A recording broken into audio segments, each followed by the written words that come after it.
امریکہ کے صدر Donald Trump چین کے صدر شی جن پنگ کے ساتھ 2 روزہ مذاکرات کے لیے کل شام بیجنگ پہنچ گئے۔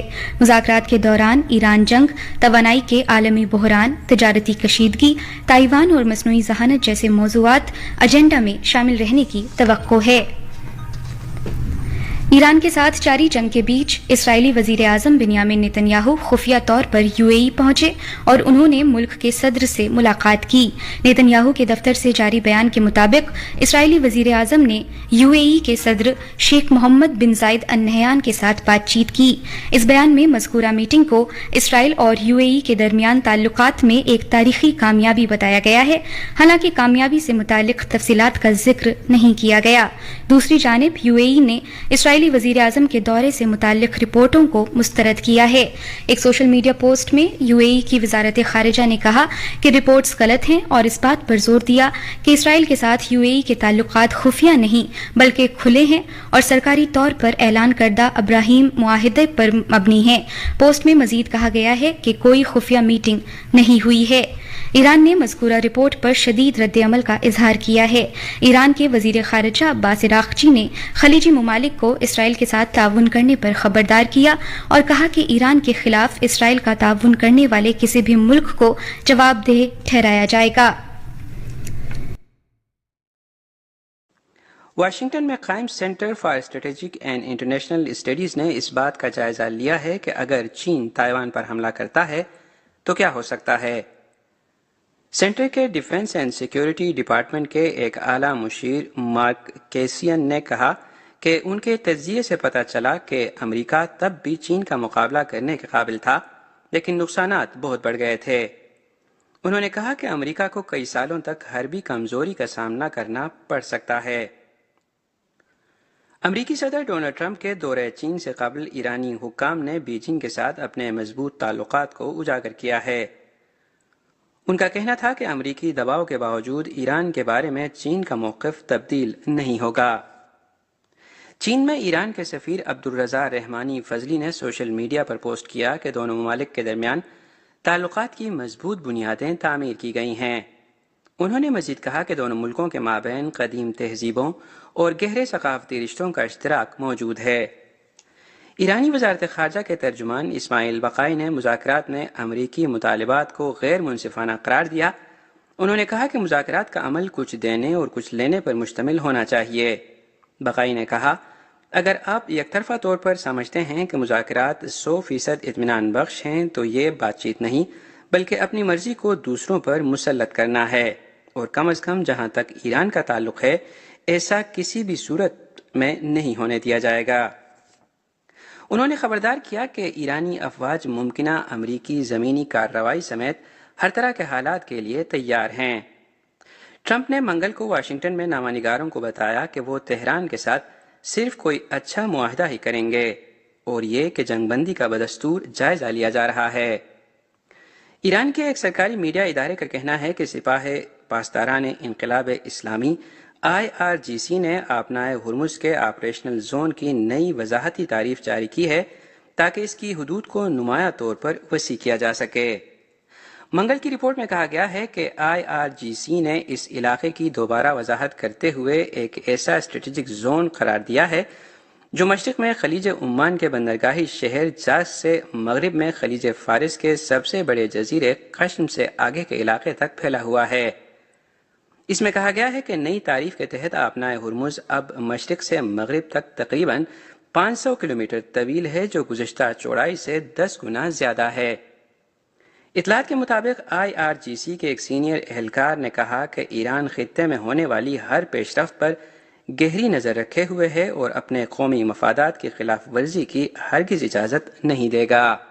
وزیر خارجہ وانگ ای نے پاکستانی نائب وزیر اعظم اور وزیر خارجہ اسحاق ڈار کے ساتھ فون پر گفتگو کی۔ اسحاق ڈار نے وانگ ای کو ایران اور امریکہ کے درمیان ہونے والے مذاکرات میں پاکستان کی ثالثی کی کوششوں کی حالیہ پیش رفت سے آگاہ کیا۔ مذاکرات کو فروغ دینے کے لیے پاکستان کی کوششوں کی حمایت پر چین کا شکریہ ادا کیا اور علاقائی امن و استحکام کو برقرار رکھنے کے لیے مشترکہ طور پر مثبت کردار ادا کرنے میں چین کے کے ساتھ ہم آہنگی اور تعاون کو مضبوط بنانے کی امید ظاہر کی۔ وانگ ای نے چین کے اصولی موقف کا اعادہ کیا، امریکہ ایران مذاکرات میں سہولت فراہم کرنے اور عارضی جنگ بندی میں توسیع کے سلسلے میں پاکستان کی کوششوں کو سراہا اور امید ظاہر کی کہ پاکستان اپنا اعتماد برقرار رکھے گا، اپنی ثالثی کی کوششوں کو تیز کرے گا اور آبنائے ہرمز کھولنے کے مناسب حل اور خطے میں امن کی جلد بحالی میں کردار ادا کرے گا، جو بین الاقوامی برادری کی مشترکہ خواہش بھی ہے۔ انہوں نے کہا کہ چین پاکستان کی ثالثی کی کوششوں کی حمایت جاری رکھے گا اور اس سلسلے میں اپنی جانب سے بھی کوششیں کرے گا۔ چینی وزیر خارجہ نے کہا کہ چند دنوں میں چین اور پاکستان سفارتی تعلقات کے قیام کی 75ویں سالگرہ منائیں گے۔ دونوں فریقوں کو مشترکہ طور پر یادگاری سرگرمیوں کا اہتمام کرنا چاہیے، قریبی اعلیٰ سطحی تبادلے کو برقرار رکھنا چاہیے، تصویراتی روابط اور دوستی کو مضبوط کرنا چاہیے، عملی تعاون کو فروغ دینا چاہیے، ایک دوسرے کے بنیادی مفادات اور چین پاکستان مشترکہ مفادات کا بہتر طور پر تحفظ کرنا چاہیے، اور چین پاکستان چاروں موسموں کے اسٹریٹجک تعاون پر مبنی شراکت داری کو ایک نئی سطح پر لے جانا چاہیے۔ اسحاق ڈار نے کہا کہ پاکستان دونوں ممالک کے درمیان سفارتی تعلقات کے قیام کی 75ویں سالگرہ کے موقع سے فائدہ اٹھاتے ہوئے چین کے ساتھ ہمہ جہتی تعاون کو گہرا کرنے، کثیر الجہتی تعاون کو مضبوط بنانے اور پاکستان اور چین کے درمیان چاروں موسموں کے اسٹریٹجک تعاون پر مبنی شراکت داری کو ایک نئی سطح پر لے جانے کے لیے تیار ہے۔ چین کے صدر شی جن پنگ کی دعوت پر امریکی صدر ڈونلڈ ٹرمپ 13 سے 15 مئی تک چین کا سرکاری دورہ کر رہے ہیں۔ یہ دونوں ممالک کے سربراہان کی گزشتہ سال اکتوبر میں بوسان ملاقات کے بعد ایک اور بالمشافہ ملاقات ہے، اور ساتھ ہی یہ امریکی صدر کا 9 سال بعد دوبارہ دورہ چین ہے۔ اطلاعات کے مطابق دونوں ممالک کے سربراہان چین اور امریکہ کے تعلقات اور عالمی امن و ترقی کے اہم مسائل پر تفصیلی تبادلہ خیال کریں گے۔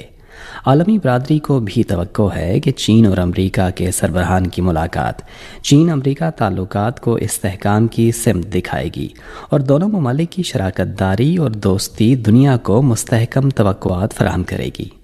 ڈونلڈ ٹرمپ کے دوبارہ امریکی صدر بننے کے بعد چین اور امریکہ کے سربراہان کے درمیان 7 اہم ملاقاتیں اور ٹیلی فونک رابطے ہوئے ہیں، جس نے چین امریکہ تعلقات کو مجموعی طور پر مستحکم کرنے میں مدد دی ہے۔ اس وقت دنیا تیزی سے تبدیل ہو رہی ہے اور بین الاقوامی صورتحال پیچیدہ اور متغیر ہے۔ اس تناظر میں چین اور امریکہ کے سربراہان کی ملاقات خود دنیا کو استحکام کا پیغام دیتی ہے۔ یہ بات قابل ذکر ہے کہ چین اور امریکہ کے تعلقات کو مستحکم رکھنے کے لیے سب سے اہم نقطہ امور تائیوان ہے۔ امریکی فریق کو یہ سمجھنا ہوگا کہ تائیوان چین کی سرزمین کا اٹوٹ حصہ ہے اور چین قومی خود مختاری اور علاقائی سالمیت کے دفاع میں کسی صورت تائیوان کی علیحدگی کی کوششوں کو کامیاب نہیں ہونے دے گا۔ ساتھ ہی امریکہ کو تائیوان کو اسلحے کی فروخت کے معاملے میں انتہائی احتیاط برتنا ہوگی۔ ایرانی وزارت خارجہ کے ترجمان اسماعیل بقائی نے کہا کہ جنگ بندی اور آبنائے ہرمز کی ناکہ بندی کا خاتمہ امریکہ کے ساتھ کسی بھی قسم کے مذاکرات کے لیے ضروری ہیں۔ انہوں نے کہا کہ امریکہ ایران سے مکمل ہتھیار ڈالنے کا مطالبہ کر رہا ہے، نہ کہ حقیقی بات چیت کا۔ اسی دن امریکی صدر ڈونلڈ ٹرمپ نے کہا کہ ایران کے ساتھ تنازع کو جلد بازی میں حل کرنے کی ضرورت نہیں ہے۔ ایک انٹرویو میں انہوں نے کہا کہ ایران کو اپنی آمدنی میں کمی کا سامنا ہے۔ ٹرمپ نے یہ بھی کہا کہ انہیں یقین ہے کہ وہ ایران کو جوہری ہتھیاروں کی تیاری سے روک سکتے ہیں، اور کہا کہ یہ صرف وقت کی بات ہے۔